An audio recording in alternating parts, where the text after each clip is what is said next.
They had every chance to save that child's life, and they didn't. It was the death of 7-year-old Chandler Graffner that began our investigation of the Denver Department of Human Services 2.5 years ago. He was removed from the custody of his grandmother, Sandy Younger, and given to guardians, John Phillips and Sarah Berry, who Chandler later told teachers and police had abused him. You just do not get bruises like that on your body. You just don't, unless you have just been pummeled. Amy Domansky was Chandler's teacher and friend. And what did he say had happened? That his dad had clobbered him. And those were his exact words. We uncovered reports documenting signs of abuse, yet the child was left in what became a house of horrors. 3 months later, the agency had another chance to save him. Our investigation found a hotline call from teachers to Denver Human Services, and it noted, child has not been seen in school since March. I think every day went by and we all wondered, why weren't we getting any phone calls? Why isn't anyone calling in to tell us, you know, we've gone to the house, this is what we've found. But we found the complaint was never investigated. A month later, 7-year-old Chandler Graffner was found starved to death in a closet. John Phillips and Sarah Berry were convicted in his torture and murder. She was beautiful. My granddaughter was beautiful. 4 months after the death of Chandler Graffner, the body of 3-year-old Nevaeh Gallegos was found stuffed in a bag, dumped in a ravine in northwest Denver. Our investigation found her mother, Miriam, had been living with a convicted sex offender, Angel Ray Montoya, and we uncovered records showing the Denver Department of Human Services knew he had likely sexually abused her. Despite the protest of Nevaeh's grandmother, Janet Gallegos, the agency never removed the child from her mother. They just said they were just going to do counseling. What did you want?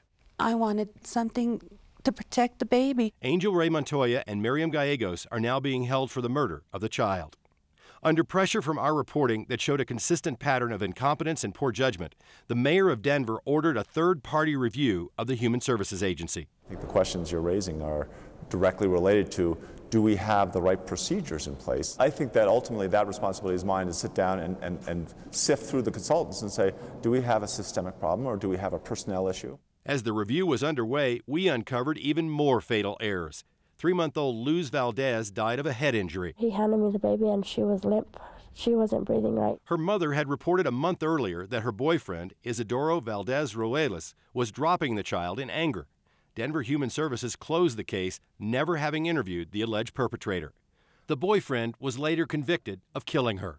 I wanted to talk to you about a few things that we've been looking at. We confronted the former director of Denver Human Services, Roxanne White, who had refused to talk about the cases. If the person is accused of abuse, then that person should be interviewed. Absolutely, they should be interviewed. The alleged perpetrator wasn't interviewed.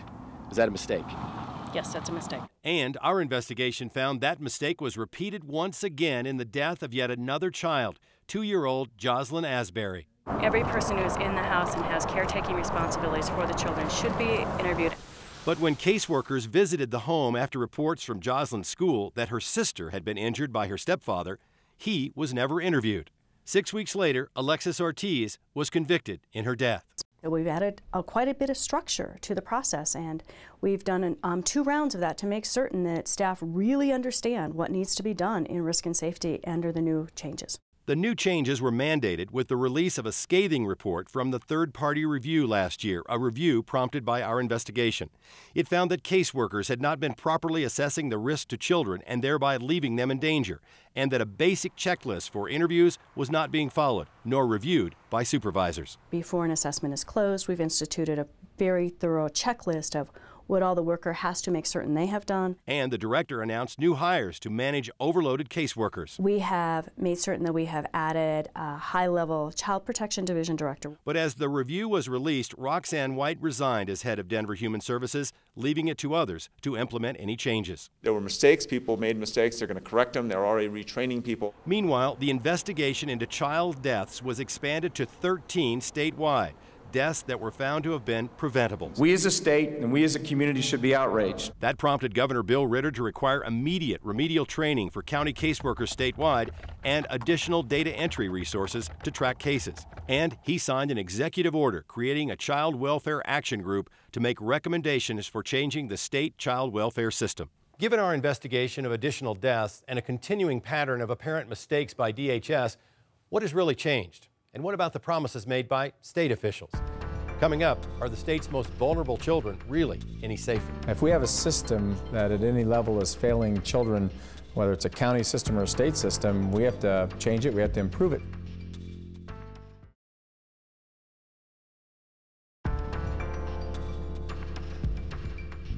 We requested an initial investment of 40 additional FTEs to handle the increase in workload that is happening right now. Caseworkers at Denver Human Services were elated when former director Roxanne White told them that $2 million had been allocated for additional staffing that managers said was a key to child safety. The agency's website touted its progress, noting earlier this year the department has hired 36 case-carrying staff and supervisors, 2 child welfare legal staff, and 2 family crisis center staff. But in fact, our investigation found there were no additional hires. Did you know until recently that 40 people hadn't been hired? No, I didn't. In February, we conducted an analysis of city personnel records and found that 40 people were hired over 12 months, but only to replace those who were fired or who left the agency. There's a significant budget crisis going on, and they're trying to put their thumbs in a lot of different dikes, and that they didn't keep their eye on the ball. The new director of Denver Human Services claims the agency can't afford the new caseworkers and believes they're not critical. What we have focused on are changes in practice, changes in supervision, changes in what we do when we intervene in a case, and how we make referrals to appropriate services. Those are the things that keep children safe. But caseworkers and other sources inside the agency tell us 2 additional deaths we have recently investigated speak in part to how the now reduced staff simply doesn't have time to adequately address the situation of every child. The kind of bold, dramatic reforms that are absolutely critical to keep kids safe have not been implemented. Sherry Shink is the founder and executive director of the Rocky Mountain Children's Law Center and a member of the Governor's Child Action Committee, a committee that has now made recommendations for sweeping changes in the state's child welfare system. The fatality report talked about 13 preventable deaths. We now have 2 more preventable deaths. We've never resourced our system adequately since the last recession.